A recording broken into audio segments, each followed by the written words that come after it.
You are listening to the Hiking Radio Network, where we talk the walk with shows by hikers about hikers for everybody.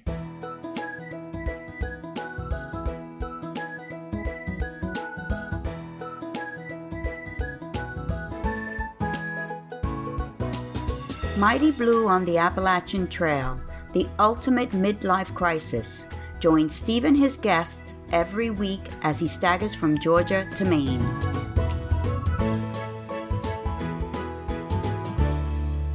Hi guys, it's so good to be back with you again. This is the 330th episode of Mighty Blue on the Appalachian Trail, the ultimate midlife crisis. I am that midlife crisis, or Mighty Blue. Like last week, today's guests are people I met at Trail Days in the author's tent. Amber and Josh Niven were presenting their brand new book, but it was mainly their diverse story that I wanted to tell today. They both did the AT, but separately, and didn't meet one another till after the trail. It's such a neat story, but you'll have to wait a few minutes to hear it from them. Then Sunshine, or Sunny Landis, is here as part of the Mighty Blue class of 2022.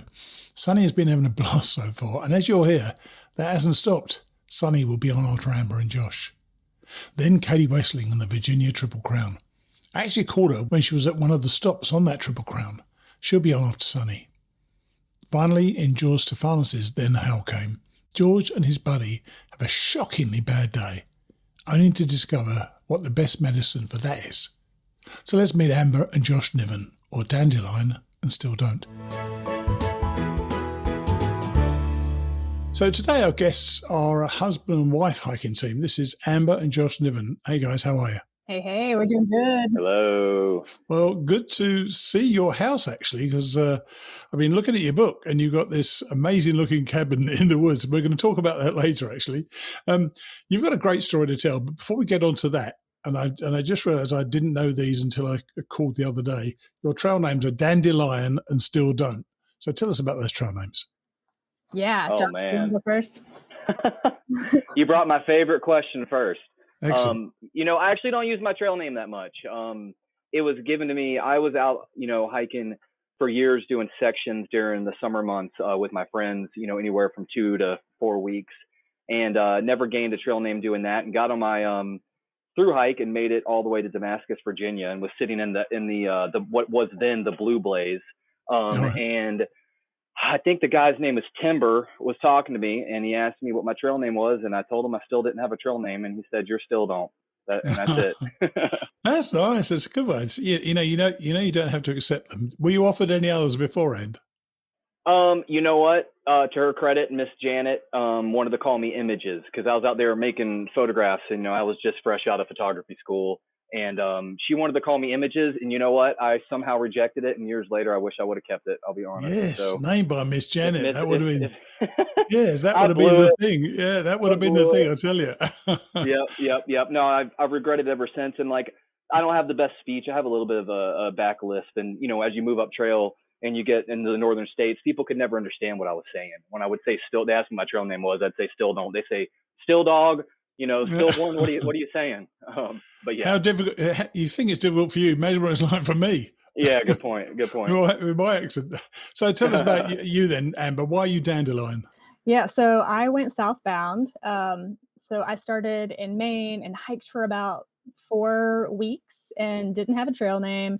And I was, of course, stressing out like we do when we don't have our trail names, and wanted one really bad. But as a southbounder, you don't really meet many people. Yeah, I'm sure. Yeah. So there wasn't opportunities like there are northbound. So anyway, we were like the last day in Maine, I think, and I was on Baldpate Mountain with my dad and brother. It was a beautiful day, blue skies, no clouds, and all of a sudden this gust of wind just came out of nowhere, and I just fell backwards very gracefully, I will add. And my dad started laughing like, "What the heck, Amber? You just fell over like a wildflower."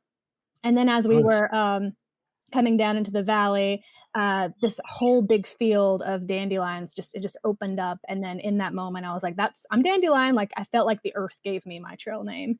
Well, that was your moment then. It's funny how firstly, how we get our names. Some people name themselves. I named myself because I didn't want to be chance being called something I didn't like. But you become that person, don't you? Did everybody call you Dandelion? Do some of the people you met on the trail still call you that? Yeah. And still don't? Yeah. Yeah.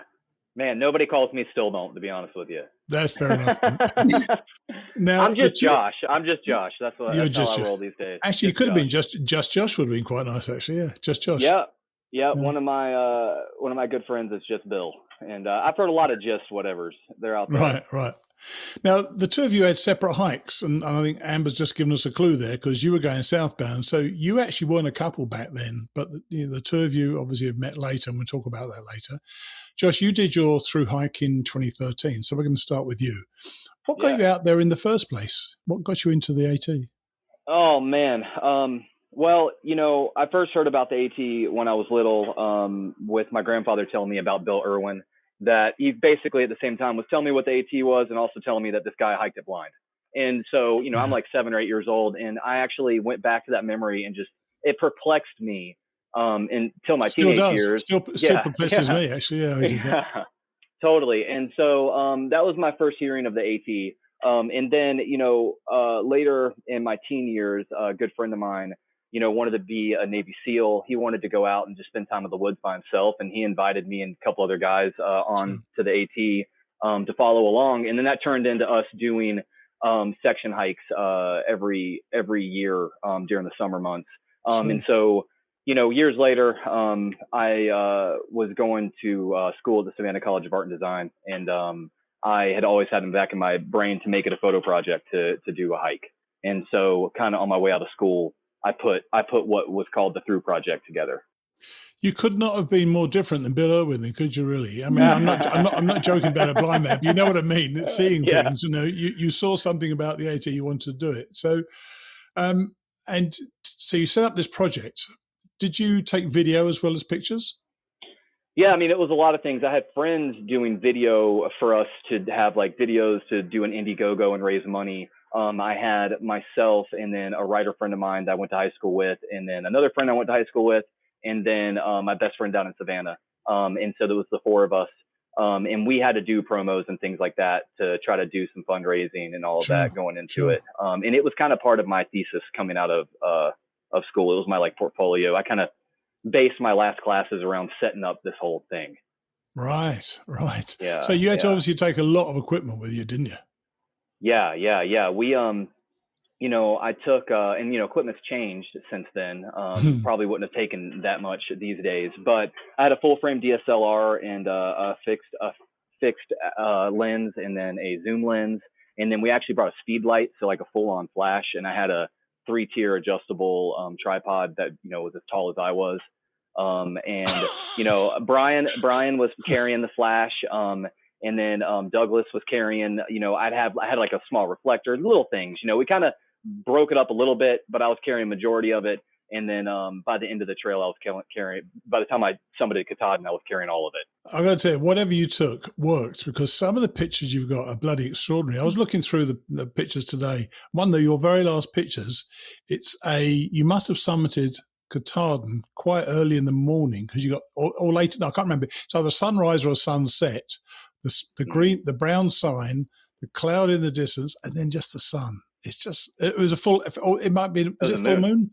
Yeah, it was the moon. Full moon. Yeah, totally. I 1 in a million summit. I was so fortunate for this. We woke up at the Birches at like 2 a.m., hiked up. It happened to be a full moon that night, and perfectly clear skies. There was a lot of wind, but other than that, we get up there, and I've got the full moon to my left and the sun rising to my right. As we're going up, and the sun was creating the entire shadow of Katahdin across the landscape. Sure. And then right above that, off to the right of like kind of the apex of the mountain, was the full moon. So I was able to kind of experience all of that at once. And it was pink and orange, and it was a wild sight. I was super lucky. You would probably never do this, but you had the opportunity to have one of the epic summiting photos, but you're not in that picture, are you? Yeah. Well, I got some with me in it too, but I took a lot of pictures when we got up there that morning. I bet. So. And apart from carrying stuff, did the project change the way you did your hike? Because what was the most important thing? Was it the hike itself, or was it the project? Oh man, I mean, I guess it was both in a lot of ways. I took time off it. I made sure to not always be focused on the pictures. And in some ways I couldn't. I was so exhausted at some points that it's hard to, the one of the biggest issues of my through hike is how do you wake up before the sun, and how do you have the energy to shoot as the sun goes down? Because those are like the two best times, you know? Sure. And so it was always a struggle to balance all of these things. But the pictures are important because I went into a heck of a lot of financial aid debt going to art school for photography. And this was my first project. And I'd been thinking about this for years, and I wanted to capture it a certain way and make something out of this, you know? And so I was pretty hard on myself. I guess. I'm guessing you are anyway, actually. You're quite a perfectionist, aren't you? I could tell just from meeting you, and I can see all the work you've got in the background and so on. Well, not really a perfectionist, judging by all the stuff behind me. So it may be untidy, but yeah, it's all there though. So was the hike the important thing though? I mean, the fact that you're doing a long distance hike. So tell us about the hike. What happened to you? Oh man, my through hike was a love-hate relationship because I was under a lot of stress through most of it. And I was having conflicts with the people I was actually doing the project with. And I spent a lot of my time not enjoying it the way my previous month-long section hikes I did with my friends, back when, I was young and nothing mattered.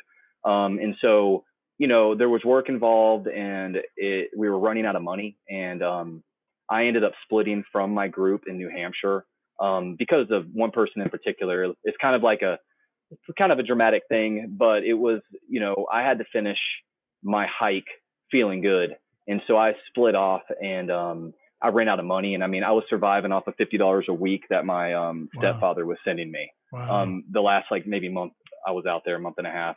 And the guys that I ended up finishing with helped me through all of that and became some of my best friends towards the end. What happened to all the gear then, Josh? So basically, when I split up with the guys, they got the rest of our boxes. We had pre-purchased giant, priority boxes of all of our oatmeal for the week, all these things, all of our Cliff Bars, etc. And so I gave all that up, and then also took all the camera gear, whatever anybody else was carrying. Skipping ahead a lot here, my best friend, Brian Anderson, had to actually get off in Pennsylvania. So we were already a threesome by the time this happened. Right. And so, the end of my through hike was tight. And then, going through it, it was, it was so much fun. And then, so much stress all at the same time. So, life. I'm glad to hear it was fun, because I can't imagine how much fun that couldn't have been. There's so much stuff that you have to do if you're doing something like that. It's tough enough just to do the hike, I would have thought. To have that happen, and to be doing all those photos, I've got to tell you, the results are great. And we're going to come back to that project in a minute and what it ultimately led to. But now we're going to hear about Amber.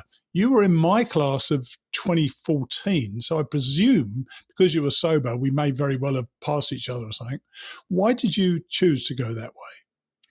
So, two main reasons. One being my brother who went with me was in high school, and my cousin. They were both in high school at the time, and we wanted to wait till they graduated, which wasn't until into May. So just the timing allowed us to, made us go southbound. And then we were thinking, well, this will be great. We lived in Tennessee. We'll be hiking home. So that was kind of part of our strategy. It's like, nice, we'll be hiking towards home. Well, that will help us but it didn't. So why hiking though? Why'd you get? What was the idea of getting into the hike in the first place? So all of my inspiration comes from my dad.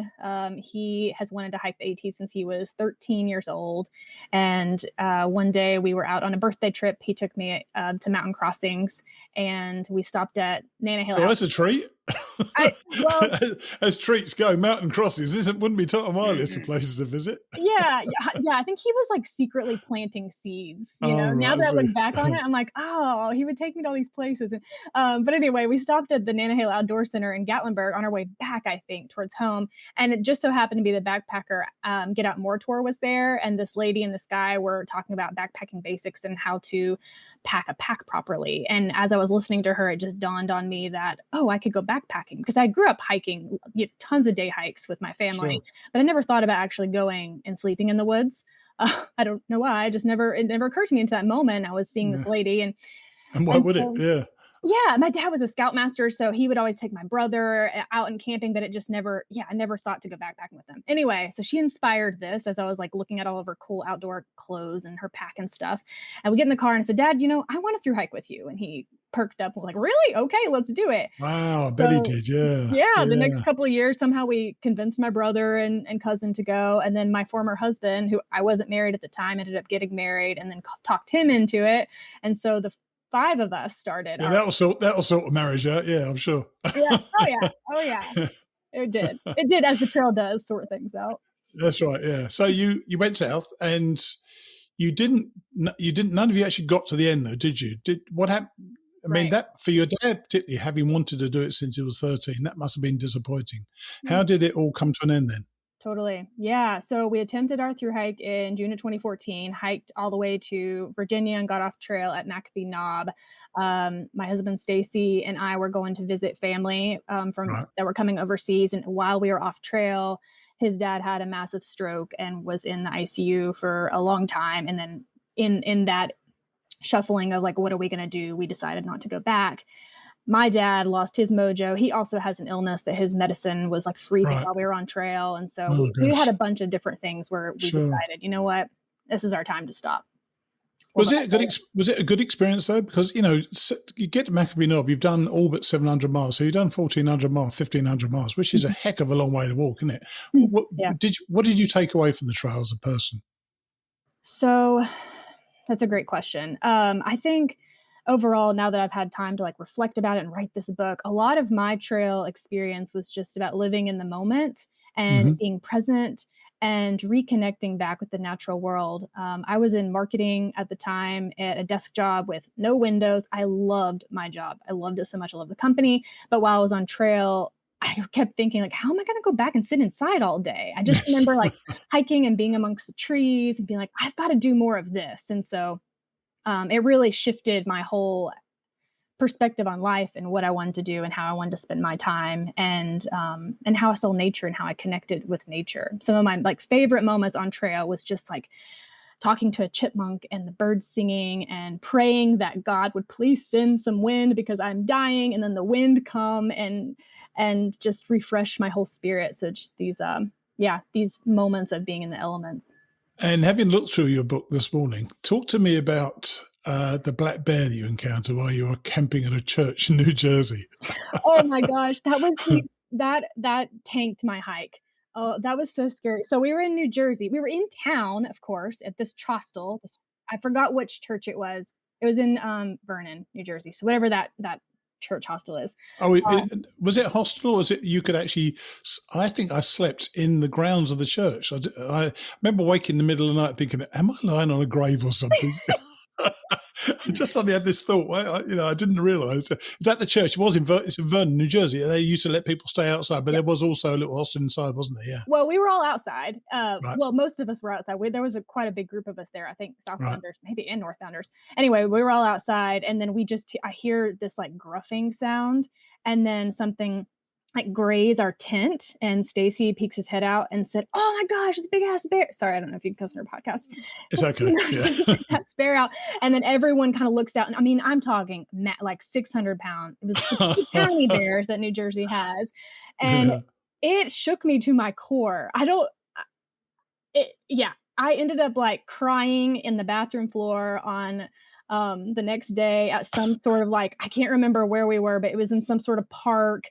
And yeah, I didn't even hike hardly that day because I was terrified of this bear that was in town. And I know that hiking with your father was a big thing for you because he wanted to do it. What was that like, hiking with him? Was it good to see him do what he did for 1,500 miles, or was it a satisfactory experience in others? Oh yeah, it was awesome. So he actually just retired he was the chief of police in Pittman Center, Tennessee, and he retired like a week before we went hiking. So it was a very big moment in his life, and seeing my dad in the woods it's just his element. He just comes alive. But it's so funny because for my dad to come alive, he's reserved, and so he moseys, he takes his time. So he would get up before us and hike, and then he wouldn't get to the shelter until after us. So he would just, if he saw a fern, he wanted sauntering. Nothing wrong with that. Yeah, no. Sauntering. Yeah, sauntering on the trail. It was awesome. It was inspiring. We spoke the other day, and I took some notes. In fact, a couple of weeks ago now, I took some notes, and one of the things that struck me that you said, you started to see God as a woman. Tell me what you mean by that. Yeah, so I didn't realize it then when I was hiking, but now after the years, I started experiencing the more feminine energy that is nature. So my dad is also a preacher, and a lot of his sermons are about nature, the parables in the Bible, about the rocks crying out and the fields clapping. And so I've always resonated with that. And so growing up as a Christian, I saw, I would see God through nature, but God was always a male for me. And then hiking, I guess, connected me back on this path of how it's indescribable. Like it's the divine. It's male and female, but hiking in nature has just more of the feminine quality to it. It's not called Mother Nature for no reason, is it? Yeah. It really isn't. Yeah. There's a bit of a clue in the title there, isn't there? Mm-hmm. And coming back to you for a second, Josh. So what did you take away from the trail? Because you did you actually did get to the end. So yeah, what was that feeling once you'd done? Was that a feeling of accomplishment, or thank God that's over? I mean, what did you take away from the trail? Man, I think it was all those things. And I was staring down the barrel of financial aid debt and not know what I was doing, and uprooting my life even right after trail. And so there was a lot of not knowing what's going on, but the feeling of accomplishment and how strong I felt. I mean, it was a pilgrimage for me to kind of become a man and prepare me, for being a father and, just being in this life in general. And I think it all, just having to push through everything I pushed through and finally making it, I just knew that I was on the right path. I just didn't know, what that path was at that time. But I had the pictures, 15,000 images on memory cards. 15,000? You know what I mean? Yeah. So, oh my God. You know what I mean? You've probably got about 15 other books in the works then, I should think, in the future.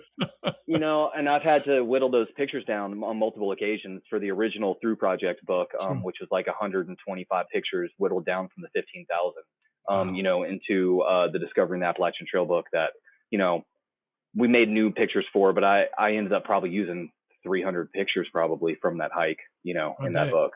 Yeah. I bet. So now, yeah. We've heard from the two of you individually. So now the two of you, at this point you hadn't met, but you both decided to go back to Damascus for trail days in 2015. Why did you want to go back? Was it that important to you? Because it isn't for everybody. I'm just interested why people necessarily go back. And it was a year after you went, Amber. So why did you want to go back there? Well, I had been going since 2008. Oh, so right. You actually had. Right. Yeah, it had become kind of a tradition for my family and us. And then I was making candles. I had a candle company. It was Opal and Wonder at the time. Or was it the Wonder Trees? I can't remember. No, it was the Wonder Trees. I went back as the Wonder Trees and wanted to sell my candles there. So that's when I went in 2015. And Josh was set up selling his artwork there right across from me on the trail. And I had heard him say something about Asheville. And I was like, oh, I'm from Asheville. That's where we lived at the time. And so we, connected then. And then we started working together because he was a printer and I needed banners and posters and whatnot. And that's how we met. Yeah, and I was out there, trying to sell my artwork the year, but previously, from the year that we officially met, she had actually met me coming through the booth. I was set up with Paramount Fit Foods, who was like a sponsor of the Through Project. These guys were awesome and let us kind of put our project inside of there. And I had all my printed artwork and all of that. And I would go every year selling the Through Project artwork. And so I had like a makeshift camper trailer I built out of like a tandem, 8-foot by 5-foot trailer that I put a truck topper on that you'd have on the back of a pickup truck and built walls for it. And I had it wired with electricity and everything. And I'd set it up like a gallery and go to trail days. And this was my second year doing it. And we did a few years after that, but we ended up getting set up right next to each other. It was crazy. It's funny how it goes. Trial provides, isn't it? How about that? Yep. You can't believe it sometimes. You really can't. So you got together, you married, and you now got two beautiful children. I only found this out, so I thought they were just River and Indy, but it's actually River Axel and Indy Oaks. Indy Oaks is such an awesome name, by the way. Nice. Have you taken the children out onto trail? Because I know where you live, so I know you're pretty close by, aren't you? Oh yeah. Yeah. They've definitely, put their fair share of miles in riding on our backs, of course, most of the time. Of course. Well, for the book, I mean, we had to when we were in the midst of making the book, we had a lot of content from my hike and from her hike as far as her writing is concerned, and as far as my photography is concerned. But we got 10 years worth of change in technology almost in between the two, and then we had parts that Amber wasn't able to make it to, and we had photographs that I was missing that I wanted, and so we ended up during the process getting a small camper, taking the kids with us, and traveling on a few trips up and down the trail, capturing these things and hiking with them on our backs. Yeah, that is awesome. So now I'm glad you mentioned the Through project itself. You've actually done that as its own book. So you actually did do that, because I was presuming that because when you met Amber, you still had the Through project in your head and you were doing stuff. I would have thought that would have led to what you've now done. So tell us quickly about the Through project then. What did you do with that? Yeah, so I had just made a bunch of artwork from it to sell, and then also made a self-published book, but not published. It was just a blurb print-on-demand book, and a coffee table book that I would get when people ordered them. I'd have a stack of them, bring them to trail days. It's just a little art piece that I did, and I always wanted it to become something. And one of my best friends, Ryan Klinger, he works for Hammocks. After I had met Amber, and we'd always talked about maybe doing something with the Through project and her writing, and we're always just open to these things. Ryan would take my book to OR and like all these outdoor retailer events and trade shows with Eno, and he would just show it to publishers and stuff. And he ended up actually handing it to Falcon Guides at one point, and they were like, we are actually working on this Discovering series, where they had just done Discovering the John Muir Trail, Discovering the Colorado Plateau, and then they were wanting to do one on the Appalachian Trail anyways.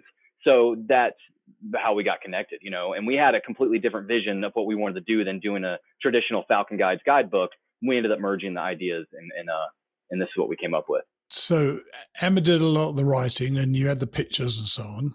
Mm-hmm. So this Discovering, it's called Discovering, I've got it right in front of me actually, Discovering the Appalachian Trail.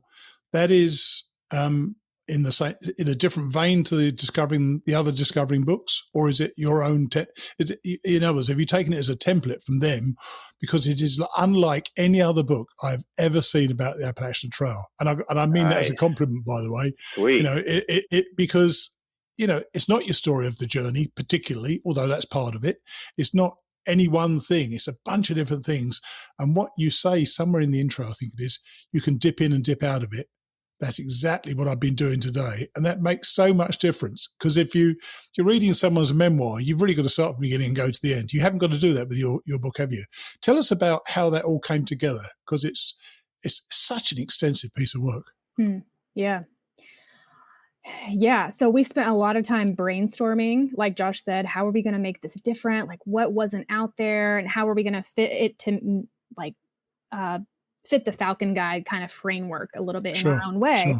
And so we knew we wanted to do each state as a chapter. Like, that was very important. We had kind of a list of things that were really important for us to capture the whole AT in its entirety. So we knew we wanted to do each state as a chapter. And then within the chapters, we kind of said like, well, there needs to be a shelter. There has to be a hike, at least one hike. There's got to be like some sort of legendary trailblazer, because we wanted the people to be involved. So once we had kind of all of our elements of what we wanted to include, then we started kind of piecing it together. So we built our puzzle pieces, and then we figured out how to put it all together. And then we started saying, oh, well, there's got to be a culture piece. So our introduction section is huge. But yeah, I think it turned out beautifully. Well, I think it turned out really beautifully. In fact, when I met you at Trail Days, I think you'd only received it the day before, hadn't you? So it must be new to you. So you must have been pretty excited with it.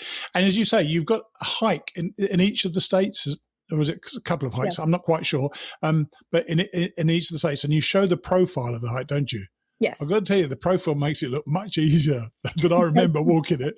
There's a couple of them there. Yeah. That looks pretty darn flat. Yeah. Those maps are based off of the AWOL guide. And so they were adopted. The Falcon Guides cartographers adopted those into those maps. And did you need to get permissions? Because you do a lot of quotes, and I'm going to come to one of the quotes in a minute. You do a lot of people. Grandma Gatewood, you probably wouldn't need permission for, but you got Jennifer Farr Davis and so on. Do you have to approach these people to get permission to put them in the book? Yeah. That must have been a mission to do all that as well. Yeah. The logistics, I had no idea because we had a lot of people involved, not just our friends, but other people like Jennifer Davis and David Miller. And so, yeah, we had to reach out to all those people, ask for photos, and then we wanted to fact check all their little bio blurbs. So you've got it. It's out for sale. It's Discovering the Appalachian Trail. I'm going to put a link in the show notes as to how people can get it. But I want to ask you one more thing. And I had a couple more things. And I noticed that you use a quote in the book from my friend and fellow podcaster on the Hiking Radio Network, an Earthmaker, which was such a surprise to me when I was looking at it. She never told me. Well, and I'm going to say what she said, and you tell me why. Okay. She says, that day I discovered that my favorite sound in the world is women laughing up and down the trail. And it wasn't just because it was Anna, who I love, but I was struck with that comment because I've often talked about the fearless women on the trail. My question is, does the trail make you brave, or do you think that the trail attracts brave people? And I was originally thinking women, but what do you think it is? Wow, that's such a great question. I think both, for sure. For sure, both. There's definitely, I think that everyone has that within them. Everyone has the braveness, the courage within them. And I think that sometimes we get a little taste of that little spark. Maybe that's our book. Maybe it's another hiker hearing someone, especially those people that go out there with these fears in a mission to overcome them. Like that's inspiring. Yet you were still lying on the floor crying about a black bear. That black bear. Yeah. So what do you think about that? People come to the trail for lots of different reasons, but I know people on the show know that I mention it a lot. The young women are just extraordinary on the trail. They're not people I meet in real life. So I wonder if it attracts a certain type of person or it makes a certain type of person. What do you think about that, Josh? Oh, yeah. I mean, absolutely. It's, my beautiful wife here is a testament to all of that. And of course, I was attracted to that. The whole trail becomes a mental game, no matter what. And, the physical resilience one needs to do it. It seems like a lot, but I always feel like if somebody can hike a mile, if they can walk a mile, then they can get through the trail. It just had to walk 2,200 of them. Yeah, exactly. That's all it is. Yeah. Rinse and repeat. But for the extraordinary people that come out there, women and elder people, like, all these people blow my mind every time when I'm seeing the stories. And when I was on trail, you're surrounded by people that just kind of put you in awe all the time. Especially when I have athletes like runners and stuff, who are coming through with their 15-pound packs, seeing these guys move the trail as swiftly as they do. It's just I think it's a testament to a certain kind of personality type of sorts. I want to go back to something actually that I mentioned earlier on. You've got these different hikes in your book. I want to come back to the book for a second. So you got these different hikes in your book. Have you got a favorite? Because I always looked at the trail as a through hike because it was a through hike for me. And I don't particularly like hiking. I like through hiking. If you know what I mean, there is a difference. So you've got lots of different ones. And I remember doing those hikes. If you could do just one of those, is there a real favorite out there you'd like? Of the hikes? Of those hikes, yeah. Of the 30? Because you must have chosen them yourselves. You don't just say, I'll do this, this, and this. What was a favorite and why? Oh, man, I've got a couple different ones for different reasons. But I think if I had to just pick one, it would be the Presidential Range. Yeah, I really want to take the kids there. Oh, dear. Oh, that frightened the crap out of me taking kids on there. Really? Oh, yeah. Some of those, that downhill you went up it, but the downhill from Madison going north. Oh my gosh. That's terrifying. That's gnarly. Yeah, gnarly. Another good word for it, yeah. What about you, Josh? What's your favorite one of those hikes? I'm conflicted with so many for so many different reasons. Dragon's Tooth, first and foremost, most for me. Something about that location and being up there, in that whole section of Virginia, I think there's more fun to have in Virginia on trail than anywhere else, personally.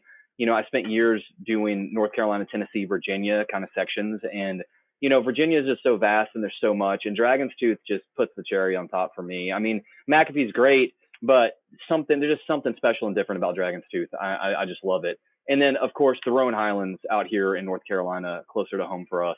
Sure. That's where my hiking adventure started. Over Mountain Shelter is the first place I ever stayed on the AT. And so that whole section there, just with, that vast kind of above tree line landscape and those bulbs and just everything. I mean, I think nothing rivals it until you get up north, and everything down south is better for me than up north, just as far as, because that's where home is. I love everything up there, but nothing's better than home. So what's the future? Are you going to take your kids on a long hike one day, do you think? Is that a possibility in the future? Yeah. Well, I got to convince Mama wants to. In that case, you will. Yeah. Yes. Very convincing in my ways. So what's the future? What's going to happen next? What are you going to be doing next? Well, the very immediate future is we're building a new cabin. So that's what's happening right now in the next. Because there's a wonderful picture at the beginning of you two in your cabin, and you do look like a couple of hillbillies in that picture. I'm going to tell you. I'm not being. I can't, that sounds rude. It's not meant to. It's such a great. It's such a great picture. I really loved it.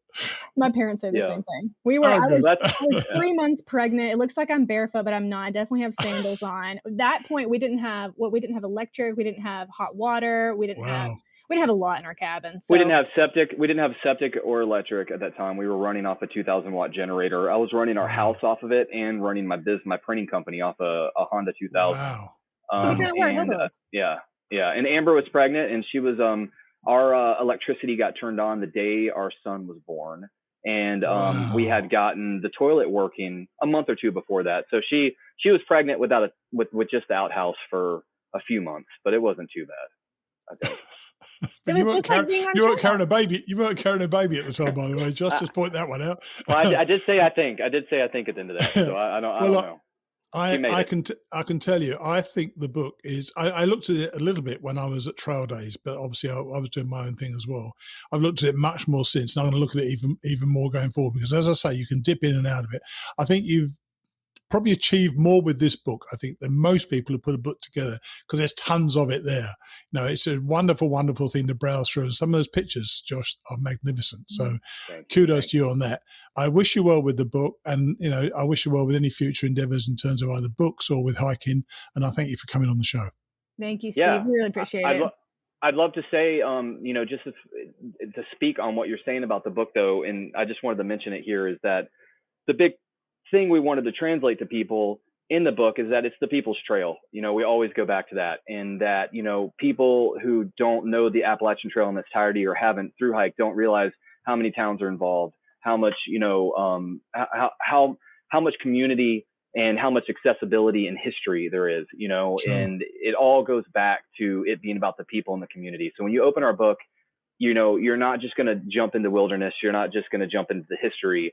You're going to see people involved. You're going to see all the love, the trail angels, the other people's stories. That's what comes across. All about. That comes across. I tell you. So well done for you for doing that as well. Yeah. Yes. Okay, guys. Well, look, good to talk to you, and we'll catch up again soon. Okay. Maybe see you at Trail Days next year. Absolutely. Yeah. Cheers then. Bye. Bye. Oh, they're lovely. We were sitting alongside each other at Trail Days and often chatted in the quiet times. They have such a terrific story, and that book, well, you're just going to have to dip into it to see what I mean. It really is a treasure trove of hikes, epic pictures, stories, and importantly for the two of them, people. I highly recommend it. And the actual official book launch will be coming up soon on the 13th of August in Hot Springs, a Big Pillow Brewing.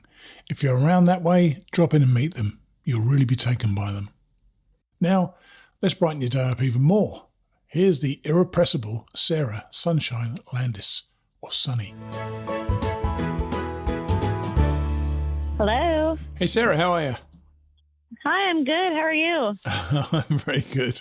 Yeah, I said the other day, it's always a joy to speak to you because you sound so happy and you're having such a great time. Great time. And we haven't spoken for a couple of weeks now, so I know. Where actually are you? I'm in Manchester City, Vermont. Wow. Yeah. So last time we talked, I think I was in Maryland still. So have you got uninterrupted steps all south of you? This is a northbound hike and with no one else. And not with no one else, but with you filled in all the gaps below you. I haven't. No, I'm missing about 97 miles from the end of Shenandoah to Harper's Ferry from when I went to California for my friend's wedding. Oh, of course, that's right. You went up there and you got obviously back with the tramley. And you sent me some notes, which is always helpful. and you say, and this is not a big surprise, and it shouldn't have been for you either, that you fell as many times in Pennsylvania as you did for the rest of the trail. What happened? Man, just those rocks just really get to you. And it's so funny because the first couple of days in Pennsylvania, the rocks don't seem like that big of a deal. Like, it's like, oh, what's everyone talking about? It's not that bad. Yeah. And then just out of nowhere, there's just like every step you have to be careful. And the last 2 days we were in Pennsylvania, it also rained. So it was just going over wet rocks. I fell, before Pennsylvania, I fell 5 times. And in Pennsylvania, I fell 5 times. Any bad ones? Any bad falls? Actually, I fell one day and I caught myself, like I threw out my arm and I caught myself with my hand and my wrist still hurts. Like the next day, I couldn't even use my trekking pole. My wrist hurts so bad. Oh, and even now it's been like over 20, 25 days. And like my wrist is still very sore. Like I can't really put a lot of weight on it. Wow. Which is, thankfully it's not like my ankle or my knee or anything, but it's still kind of dangerous. Yeah. It's still kind of, I think you need everything about you physically when you're doing this hike. There's nothing you can take for granted because when you slip or trip a little bit or fall a bit, you often put your hand down to save you, don't you? I bet that really hurts you then, doesn't it? Mm-hmm. Yeah. And you went into New York City. Was that from the stop near Pauling? Did you go in by the subway? Tell us about that because we haven't really talked about that on the trail hardly at all. So tell us about what that was like. Well, I guess it was. Just going into Pauling, it was nice. Like that day, we did only I want to say 10 miles to get to the Dover Oak. And then we hitched into Pauling. Pauling itself was a beautiful town. Yes, it is. Yummy restaurants. And then, we took an hour and a half train for it cost $13 to get into the city. And we had a bunch of us had friends in the city. So we were able to just stay at a friend's place in Brooklyn and we didn't have to pay. And it was really lovely. Have you been there before? Been in New York City before? Oh, yeah. All right. So I've been to New York tons of times. Yeah. And I have a bunch of friends there. So it was nice just going to bars and restaurants I knew and seeing friends I knew. It was really fun. So how did they, so you stayed with friends in Brooklyn. Aren't there about 7 of you or there were 7 of you? So did all 7 of you go in there?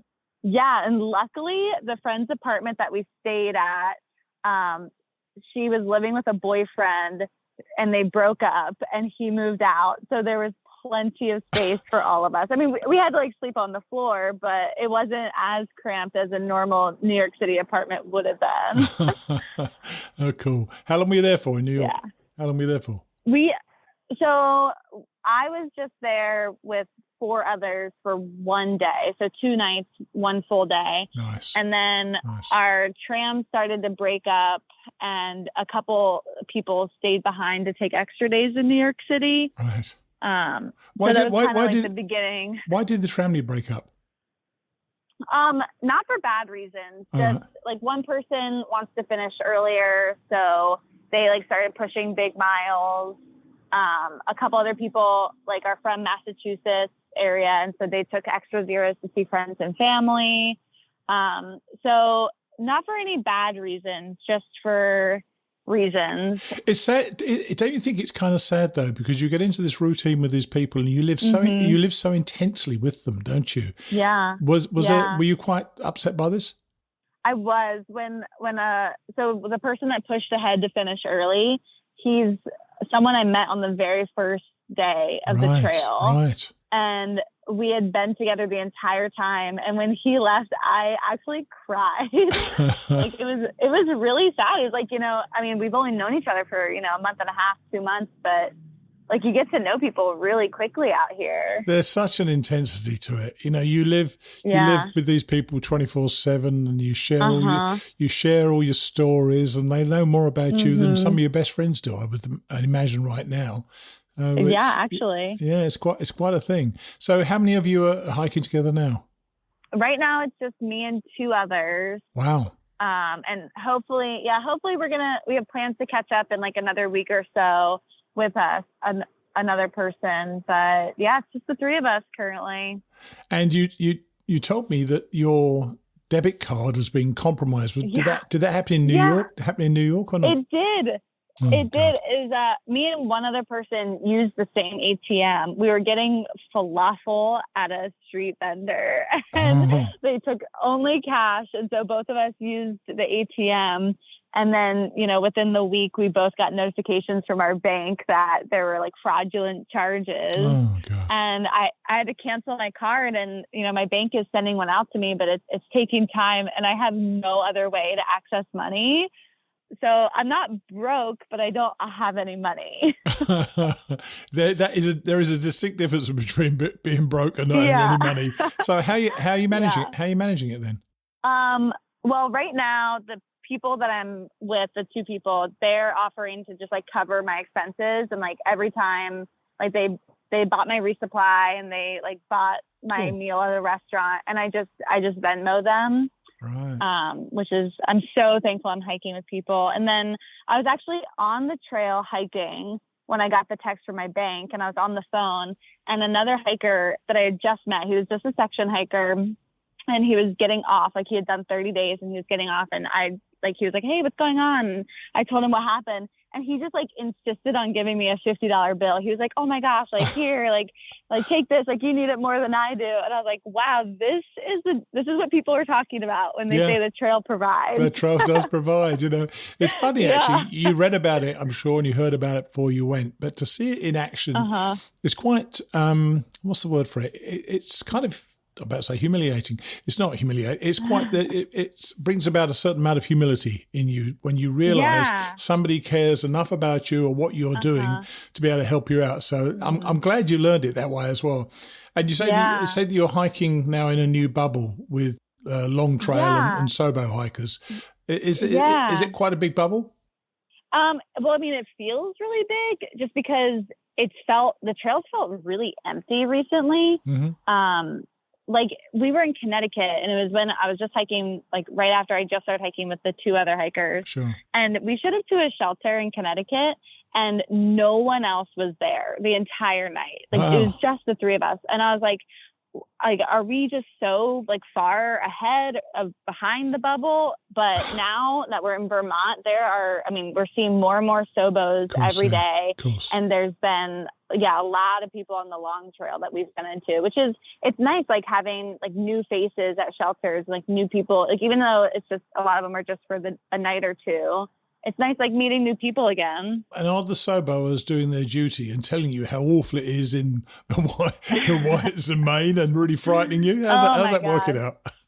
Yeah, I am tired of hearing how bad the whites are. Like I want one person to just be excited for the whites. You know, I'm excited for you to be going in the whites. You once again, I see your picture, Sarah. You're having a blast. And because you are, you know, the reason, in my view, the reason the AT is a south to north hike is to prepare you for the whites and all that area, because you've got the strength in your legs now. You'll be fine, and you'll think to yourself, what was I worried about? It's hard work, but it's also the most exciting part of the trail. So I'm looking forward to hearing that from you. So are you zeroing today? Yes, today is a 0, it feels really good. Good.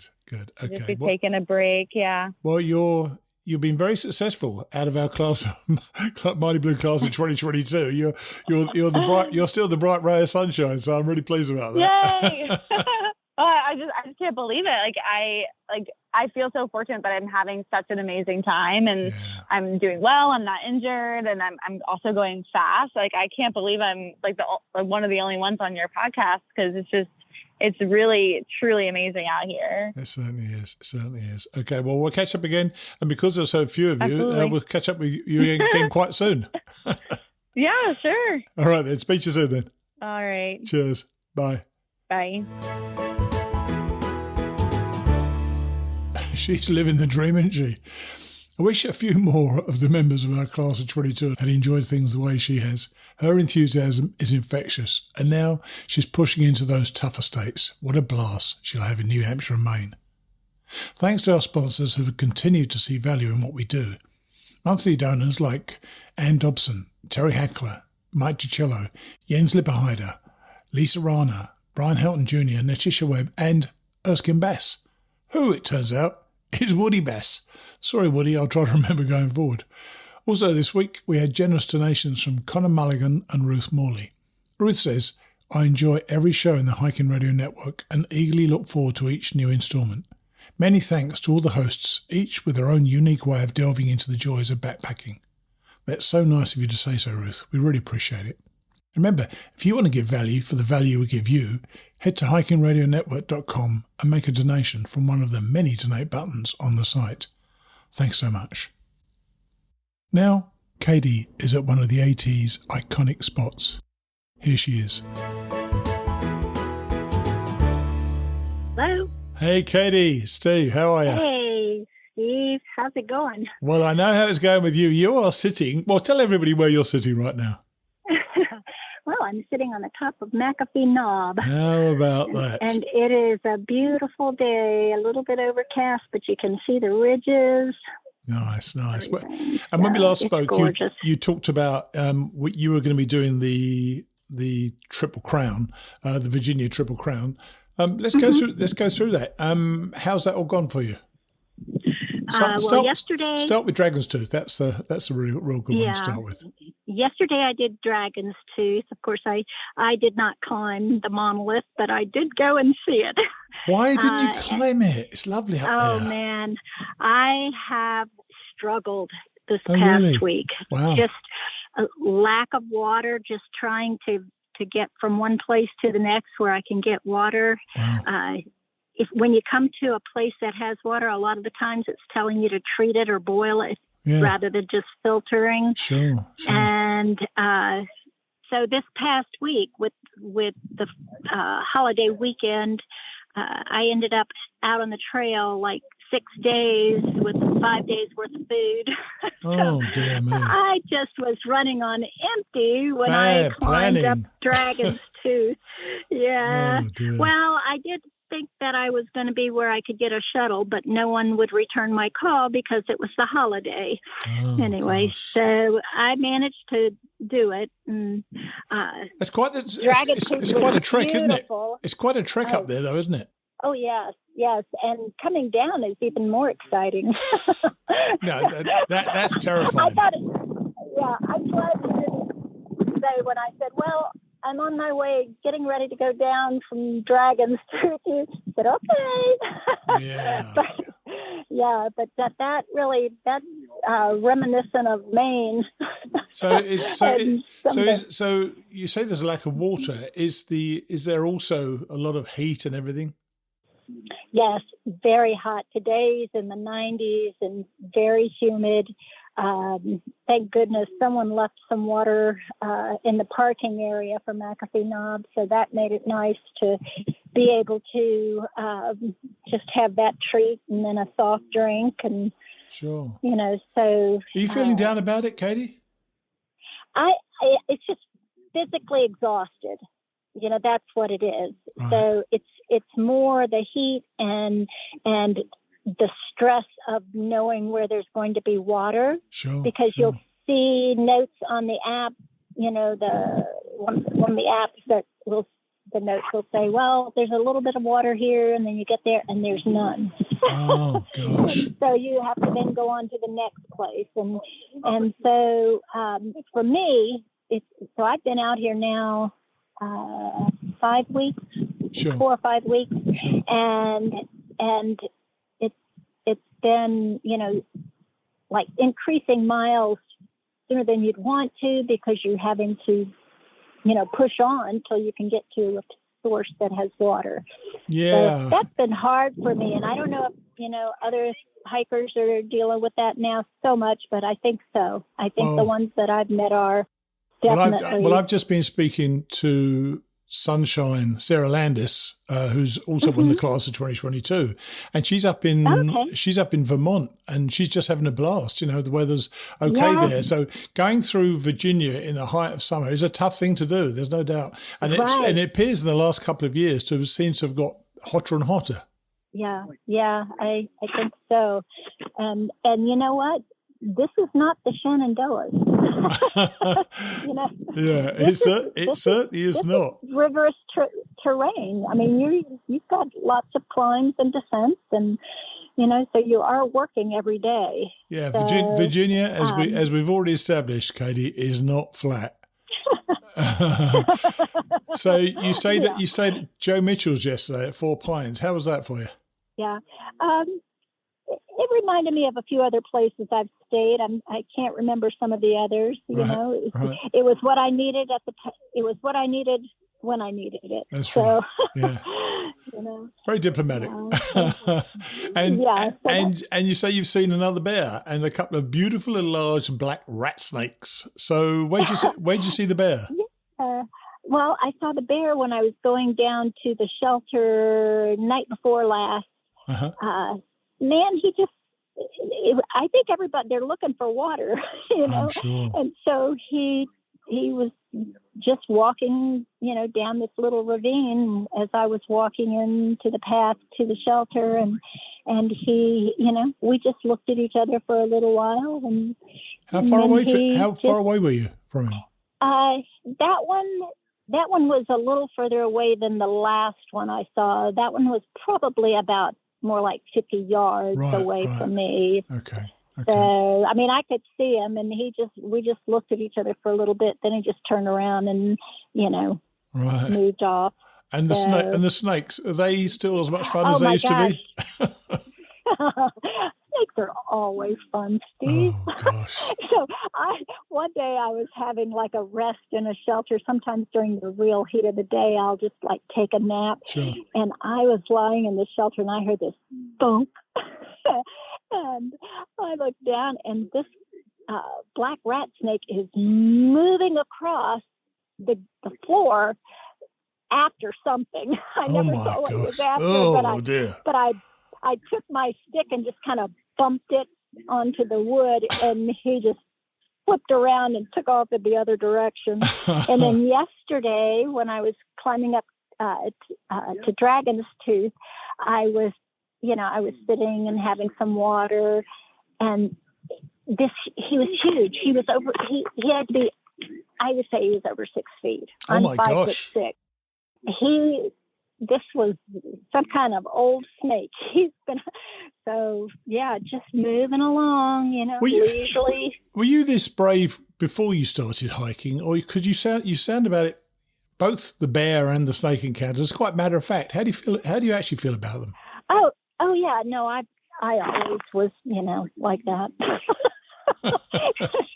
I taught environmental education for a number of years. So, well, you actually said that a friend of yours said you must be either brave or crazy or a little bit of both. But you've got a different take, haven't you? What do you think? Oh gosh, I don't know. When you're walking and you're trying to sort it all out, sure. You always have some idea, and it seems so wise when you think about it. And then you come back around to it and you think, well, I just want to live my life and do these things I want to do, and I'm lucky that I have the help to do it. That's right, darn right. Yeah, very cool. Yeah. And one thing that is always worrying, you said your knees are really feeling it as well the last few days. Are you putting them? You stressing them a lot? Are you being able to rest them at all? Yesterday it was hurting, and today I've done all this and it's not bothering me at all. But great. I did tape it with KT tape, right? And I think that helps. That just gives it a little extra support. So it's feeling good today. Now, one last question: have you taken your picture, your MacAfee Knob picture yet? Yeah, I'll try sending it Send to it you. to me. That'd be great. I'd love to have that in the show notes. And do it straight away, because this is Wednesday afternoon at 3:00, and I still haven't edited you or Sarah or the book reading or put any show notes together. And it's going to be going out in exactly. Actually, it's 3 p.m. exactly on a Wednesday afternoon. This goes out at 3 a.m. tomorrow morning, so I've got 12 hours to get it done. Man, you better get to work, man. Oh dear. All right. Look, I'm glad you're still pushing on. You knew it was going to be tough, and this weather's so hot, so just keep at it, all right? Dreaming about watermelon. I bet you are. All right, then. Speak to you soon. All right, Steve. Bye. All right, take care. Bye. Bye-bye. Well, we all go through tough days, and Katie seems like a fighter, doesn't she? The knees concern me a bit. This doesn't get much easier going forward, so I hope she's able to continue the improvement that they've showed today. Still, it was really lovely to catch up with her on top of the awesome MacAfee Knob. Now, George Steffanos' Then the Howl Came. If you think that Kate's been having a tough week, listen to what George and his mate went through. I'll see you next week. Chapter 4, Heartbreak Hotel. Davenport Gap, the North Carolina-Tennessee border, to Hot Springs, North Carolina.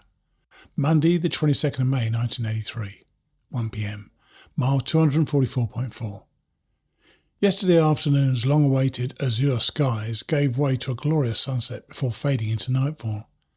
The stars appeared like sharp, bright promises of better days ahead. Before long, a brooding darkness appeared along the western fringe and slowly spread across the firmament, devouring those fragile lights one by one. Another morning dawned grey and dismal, shedding a chill misting rain upon the land as we made ready to set out. The sun broke out from the clouds once again just as we left the shelter. All in all, a nice little symbolic flourish for our impending departure from the Great Smokies.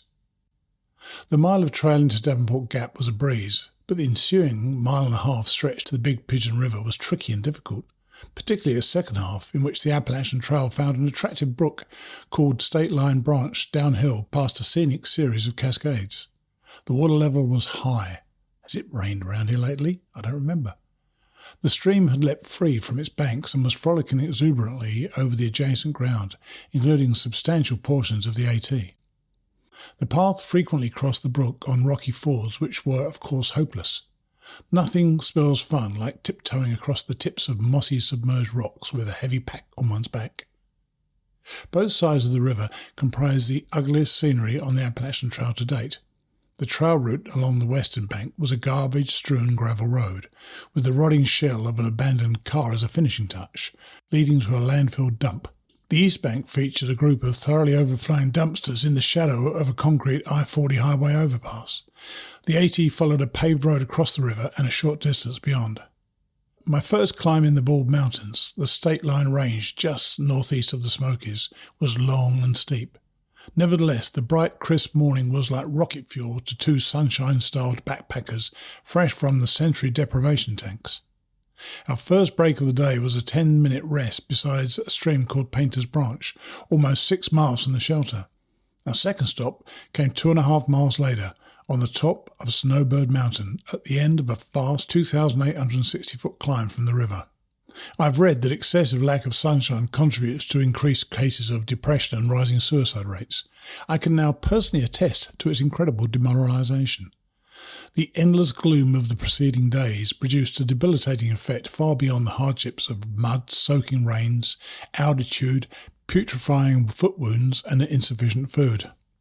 I was constantly struggling at the end of my rope in the Smokies, and only my stubborn refusal to suffer the disgrace of quitting after such a brief span of time and face my family and friends back home kept me moving painfully forward. I wanted to show a decent effort before throwing in the towel, which I fully intended to do. It was a childish motive, but it served its purpose. Now I didn't need it. The emotional strain had left psychic wounds which would be slow to heal, but backpackers live almost completely in the present moment, and this moment was glorious. The entire summit of Snowbird's West Peak was a sloping, deep green lawn, recently mown, freckled with blazing yellow dandelions. At the highest point was an FAA tower resembling a NASA space capsule. I'm told that the installation is part of the air traffic control network, but I'm not sure about its exact function. I'm sure that the views from the peak were the finest thus far on the Appalachian Trail. I must have spent a half hour taking photographs and relaxing in the brilliant sunshine. I had almost come to doubt the existence of that bright golden celestial object while enduring those long, dark centuries in the Smokies. It was a perfect morning, cool and sunny, with just the right amount of breeze. My soul felt so fully restored that I was tempted to turn my back on the awesome view of the Great Smokies and moon those brooding giants. So I did. What can they do to me now, right? The final few miles of trail from Snowbird's summit to my present location was a cakewalk compared to the rest of the morning. The Appalachian Trail followed a grassy old woods road along the flattish crest of the mountain, down into a shallow sag and up past Wildcat Top, the east summit of Snowbird. From there it was all downhill to Deep Gap, where I took the quarter-mile long side trail to Groundhog Creek Shelter. This is an excellent luncheon spot. The structure is secluded deep in a grove of towering white pines and ancient-looking hardwoods. Down below, Groundhog Creek churns through a shady ravine bordered upon each side by a dense strip of rhododendron jungle. What ambience! I dined in simple elegance at the picnic table just in front of the shelter, enjoying a subtle yet playful little vintage of tang with my meal. I see in the shelter register that Ron and Sonny were here 4 days ago, on May the 19th, spending the night after just a 5-mile day. Despite all the lost time in the Smokies, Dave and I may yet catch up to them in Hot Springs for some Trail Town festivities. We have covered 10.6 miles this morning and 10.7 more are planned for the afternoon. At Devonport Gap Shelter last night, some hikers told us about a man they met on the trail who hikes in bedroom slippers and is carrying about 50 pounds of food and gear in a frameless rucksack. The two staples of his diet are canned beans and oysters.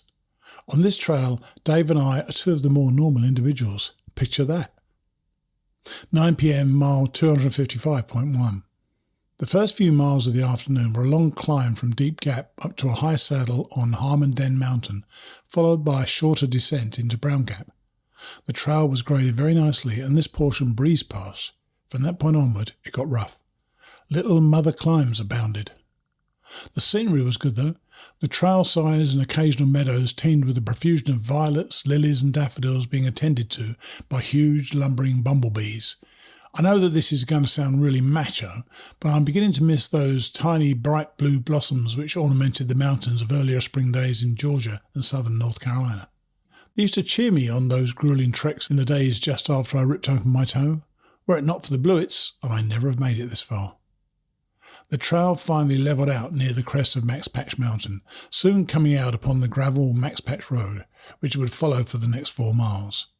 When we reached the beginning of this roadwalk, Dave and I had covered more than half of our projected afternoon mileage, and the sun was still high in the sky. We decided to sit down for a few minutes and take a well-earned break. As I thumbed through the guidebook, I read that a quarter mile ahead, a dirt road would ascend the slope into the grassy, open pastures around the summit.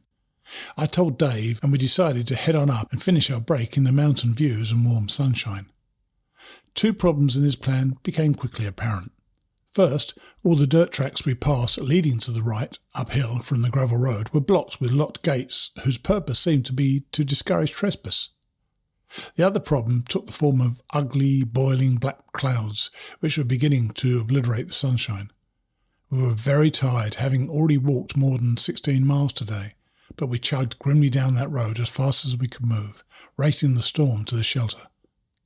At first, the road passed large, impressive estates, but gradually we entered the land of Jed and all his kin, where small, run-down shacks perched upon small, impoverished mountain farms. I could almost hear the notes of dueling banjos playing in the background. Despite the obvious poverty, it was still pretty country, with great views and an interesting glimpse of a vanishing way of life. But that darkening sky became more and more of a distraction as the thunderheads moved in. Troubles compounded like a massive chain reaction pile-up on the expressway. We had begun today's marathon on the edge of physical exhaustion due to our ordeals in the Great Smokies. The sudden beautiful weather following days of darkness had provided an external stimulus and resulting bursts of adrenaline similar to the effect of the artificial rush given by amphetamines to the body of a played-out athlete. It drives his wearied body well past the bounds of its innate stamina, drawing deeply upon the wells of his last reserves. All the while, he feels great and is oblivious to the growing toll. When the drugs kick out, his body does not return to its original condition. Rather, like the sudden swing of an enormous, inexorable pendulum, his physical state plummets to a point well below that at the onset of the drug. It's called a crash. Similarly, in our excitement, we did not sense the oncoming crash until the day began to turn foul and the external stimuli departed. The sudden loss of adrenaline sent our used-up bodies abruptly to the verge of collapse. Do not pass go.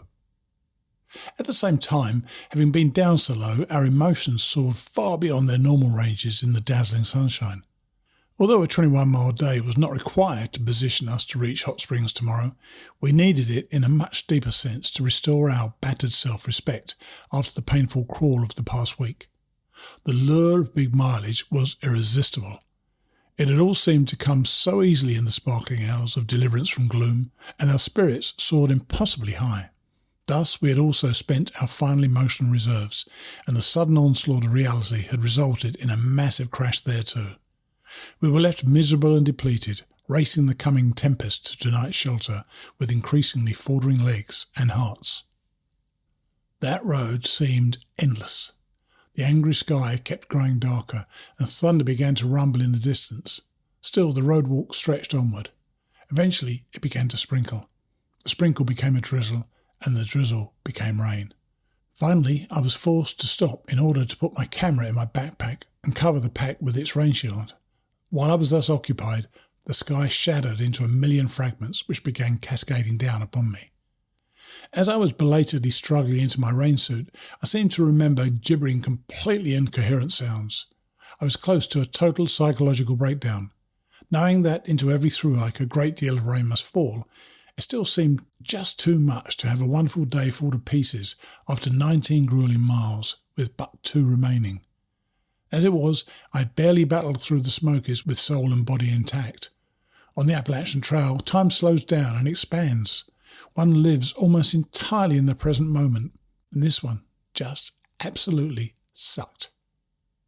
Resuming my trudge down the road, I eventually collected myself enough to yell and swear in a reasonable facsimile of human speech. My strength was virtually exhausted, and my feet were bruised and battered, yet I was simply too damn cold to stop and rest. The AT finally turned off that fateful road and plunged into the woods. I plodded the final wretched mile up Walnut Mountain to the shelter. I almost snapped when I saw the place. Were the universe to receive an enema, Walnut Mountain Shelter is the exact spot where it would be administered. I knew before I arrived that the place had been built in 1938, but its 45 years must have been very hard ones, because it looks ancient. The floorboards tilt in every conceivable direction and seem on the brink of collapse. Wind and rain are blasting in through numerous gaping holes in the walls, and the roof makes an excellent sieve. Home, sweet home. Gloomily, I trudged down the side trail from the shelter to the fenced spring, which serves as its water supply, only to discover a tiny little mud hole encircled by a few straggly strands of barbed wire. It amazes me that the United States Forest Service took the trouble to post a sign, clear and blaze a trail, and erect a fence around that sad little puddle. There was absolutely no movement to that water, nothing to flush out all the muddy runoff which the deluge was washing into it. I stood in the rain with my empty water bottles, just staring at the sad spectacle for long minutes. I was numb. As I dragged myself back up the hill, I noticed a second trail leading steeply down the mountainside. I tried following this one and eventually circled back to the same sorry spring to which the first trail had led me. Defeated utterly, I retreated to the shelter. For the next half hour, Dave and I lay dripping in this pitiful hovel, ranting and raving almost incoherently about the whole ordeal. Never even in the Great Smokies had my entire Appalachian Trail quest hung by such a thin and fragile thread. The inner darkness had fully enveloped me, and the pitiless winds of total defeat were raging through the black tempest in my soul. Due to the time expansion effect of my long hike, the past few days stretched back into infinity. The future had no meaning at all. My entire existence was in the moment. The shelter had offered no respite. It was cold, wet and comfortless. Thus I felt as if misery had always existed and would never go away. I was trembling with hypothermia and physical fatigue. No dream images of Katahdin could ease my shattered soul tonight. The trip was over. I had failed. something I might as well get used to in everything important I would attempt for the rest of my life. The voice was back. The challenge on which I had staked it all had defeated me. Then a strange thing happened. I was right in the middle of a ranting tirade when I suddenly burst out laughing.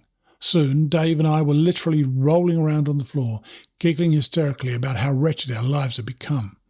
We spent the remainder of the night making sick, twisted jokes and cracking ourselves and each other up. We were in more of a state of delirium than actual mirth, but fun is fun wherever you can find it, especially on a night such as this.